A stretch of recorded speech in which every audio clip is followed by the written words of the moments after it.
Monsieur le secrétaire perpétuel de l'Académie du Royaume, Monsieur le président de séance, mon maître professeur Alaoui qui m'a demandé de traiter ce sujet. Je voudrais tout d'abord exprimer l'honneur que je ressens à l'occasion de cet hommage rendu à mon maître Abdeltef Berbiche. Et dans ce temple de la connaissance et du savoir, c'est une chance qui m'a été offerte et donc j'espère relever le défi pour apporter quelques éléments concernant la médecine privée. Alors, la médecine privée ne peut pas être scindée de la médecine publique.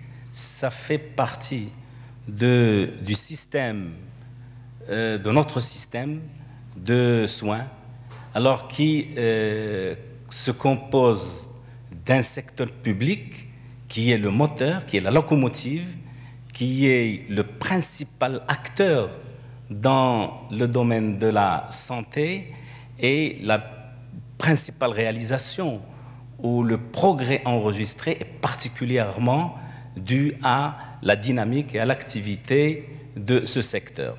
Ce secteur public est secondé et aidé par un secteur privé qui est géré par les professionnels du soin jusqu'à la publication de la loi 131-13 qui probablement va apporter du nouveau et qui va permettre encore de donner un coup d'accélérateur pour le développement de notre système de santé. Alors, ce système, jusqu'à présent, est très réactif, il est en fort développement et il est peu coûteux. Bon, on verra donc éventuellement les chiffres tout à l'heure. Alors, d'où vient ce système privé? Eh bien, la médecine libérale moderne a vu le jour à partir du début du XXe siècle. Mais la médecine traditionnelle a existé depuis toujours. Elle a été exercée sous forme libérale. Alors, l'histoire nous apprend qu'il y a des praticiens attachés au cours royal, comme Dr Bérard chez les Saadiens, Linares chez les Alaouites, chez Hassan Ier. Et il y a eu des médecins anglais installés à Tanger, des médecins français à Fès, Marrakech, Oujda. Et l'histoire nous apprend aussi que la première installation, c'est-à-dire dans un cabinet privé, c'était le cabinet du docteur Weiss Gerber qui s'est installé le 15 janvier 1896. Il est devenu après topographe, mais bon, il a exercé la médecine pendant quelques années en tant que médecin du secteur libéral. Alors, comment elle a évolué dans ce secteur, cette composante de notre système de santé? Alors, il y a plusieurs périodes. La période du protectorat, l'ère du protectorat, suivie de la période de l'indépendance qui s'étend de 1956 aux années 80, et puis des années 80 à 2000, c'est une autre période qui est donc dans le détail va suivre parce que c'était la période du programme d'ajustement structural et qui a à ce moment-là donné un coup d'accélérateur au développement du secteur privé. Et puis de 2000 à maintenant, on va détailler tout ça. Alors, la période coloniale, à l'aube du protectorat, une trentaine de médecins exerçaient la médecine sous forme libre. À ce moment-là, on parlait de médecins libres et de médecins d'État.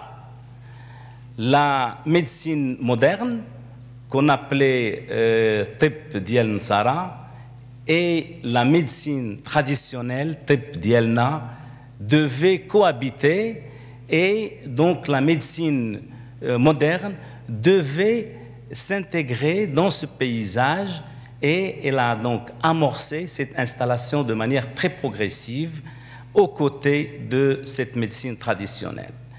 Alors, certains médecins, dans leur dispensaire, résidaient carrément parmi leurs patients à la manière d'un cheikh de Zawiya parmi ses fidèles.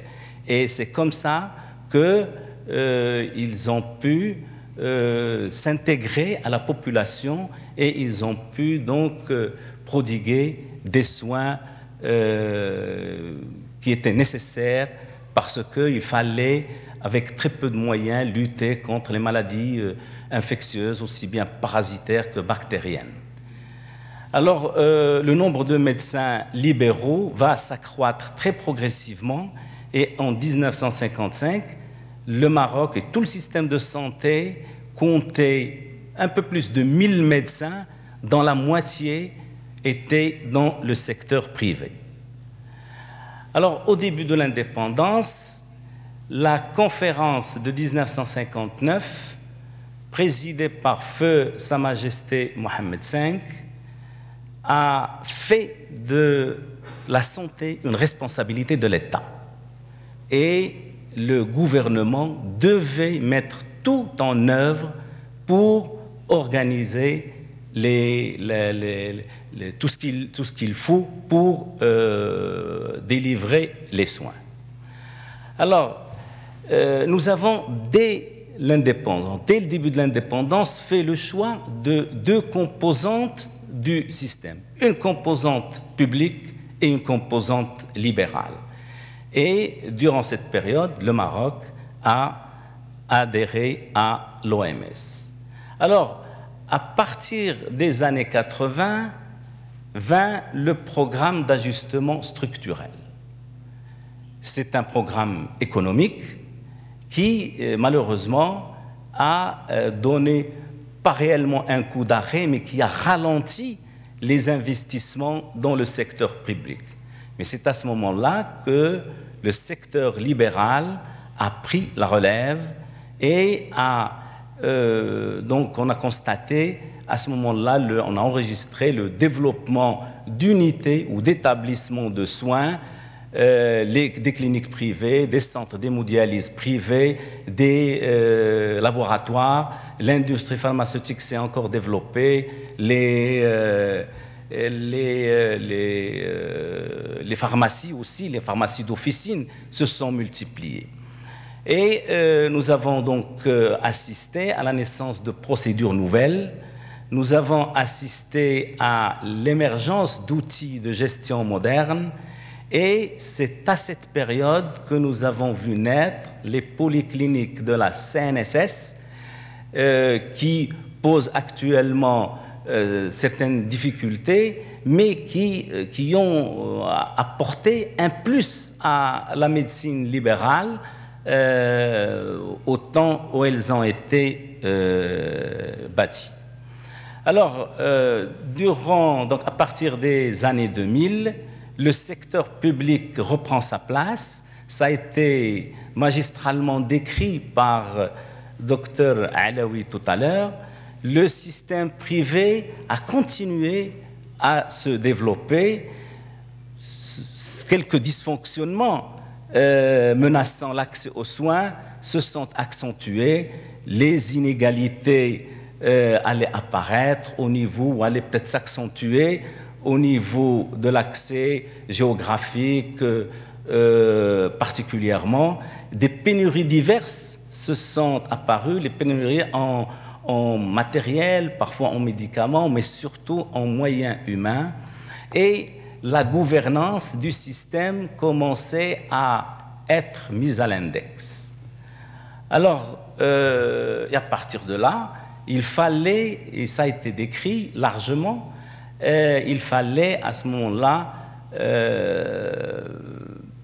à chercher d'autres réformes, ou réfléchir pour limiter corriger ces dysfonctionnements et améliorer davantage notre système.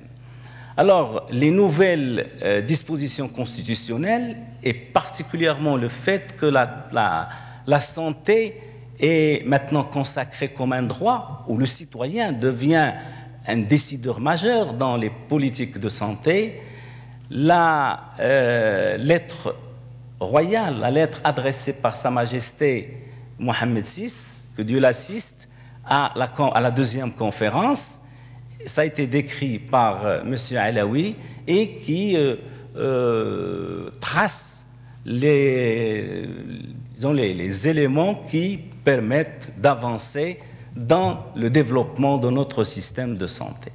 Il y a des nouveautés réglementaires qui sont apparues, la loi 3409, les décrets d'application, la loi 6500 relative à l'assurance maladie, à la couverture médicale de base, la loi 131-13 relative à l'exercice de la médecine et d'autres textes ont vu le jour et donc ça constitue une opportunité et ça constitue un environnement réglementaire pour développer notre système de santé et particulièrement sa composante privée. Alors, les ressources humaines et l'infrastructure a subi au fil du temps un développement progressif mais constant qui a permis d'accompagner notre système et de relever les défis à chaque étape. Alors, ils étaient 6 au début du XXe siècle, 6 médecins dans le secteur privé pour tout le Maroc, donc à relever les défis de la santé dans le domaine de la médecine libérale. Ils sont une cinquantaine en 2020, en 1920, et puis la guerre a ralenti l'immigration des étrangers parce qu'à ce moment-là, on n'avait pas encore de formation de médecine chez nous et très peu de Marocains allaient à l'étranger pour étudier la médecine. Alors, par la suite, vous allez voir que ça va monter de façon importante et nous comptons aujourd'hui près de 22 000 médecins répartis entre les deux secteurs pour à peu près, schématiquement, pour moitié.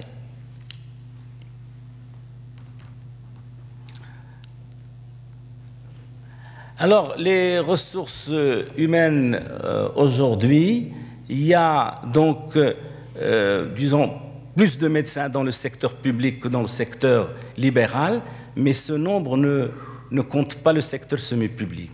Nous avons la chirurgie dentaire particulièrement dans le secteur privé. La pharmacie, les officines, il y a 8000 officines dans le secteur privé, 8273, et il y a que quelques 300 pharmaciens dans le secteur public. Les infirmiers, nous avons à peu près 30 000 infirmiers, mais ce sont des ratios qui restent insuffisants par rapport à la population.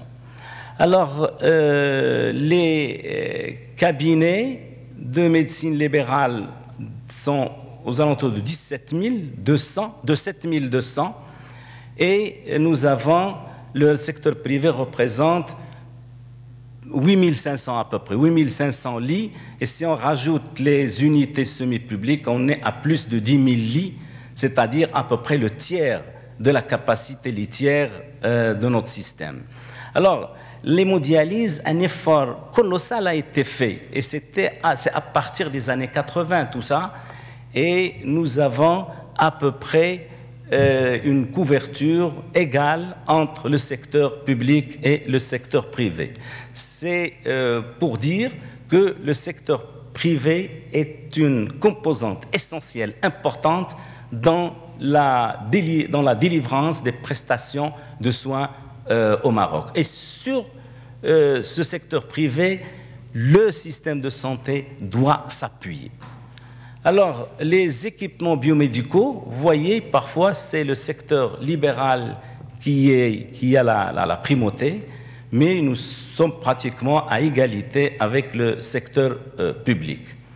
Alors, la pharmacie, elle est particulièrement privée, donc c'est du libéral.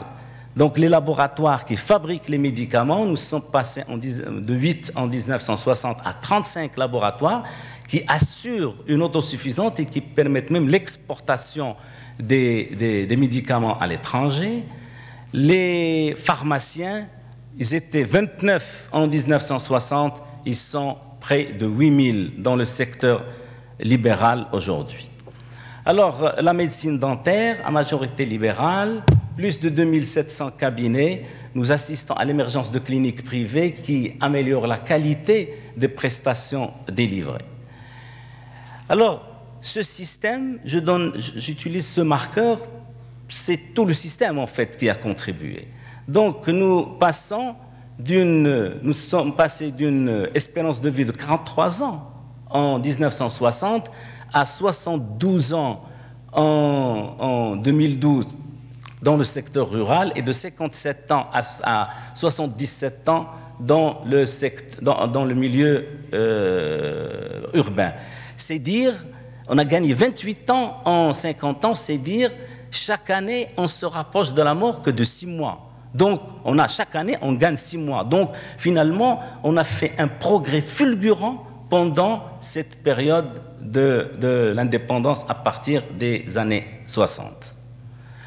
Alors, donc, le rôle du secteur libéral qui est complémentaire, et j'insiste sur ça, qui est complémentaire du secteur public, il a un rôle important dans les soins curatifs, dans les consultations et visites à domicile, les soins dentaires, traitement des maladies chroniques et j'en passe. Alors, quand on a instauré la couverture médicale de base, le principal recours des adhérents à cette assurance se sont adressés au secteur libéral. 86% des mutualistes et presque 100% des personnes qui bénéficient d'une assurance privée s'adressent au secteur libéral. Alors, et ils pourraient faire encore agir dans d'autres champs. Alors, les défis, il y en a 3 sortes. Défis liés à la particularité de notre système, défis liés à l'organisation du système et des défis liés au progrès de la médecine. Je ne m'attarde pas beaucoup sur ça, ça a été dit par M. Alaoui tout à l'heure. Notre système, il est cloisonné. J'insiste sur ça parce qu'il a intérêt à échanger. On a intérêt à faire travailler les deux secteurs ensemble. Le défi technologique, les progrès enregistrés en matière de nanotechnologie, en matière de biologie, d'informatique et de cognitique vont probablement, dans les prochaines décennies, donner un coup de fouet à l'espérance de vie. Les gens vont vivre plus longtemps encore.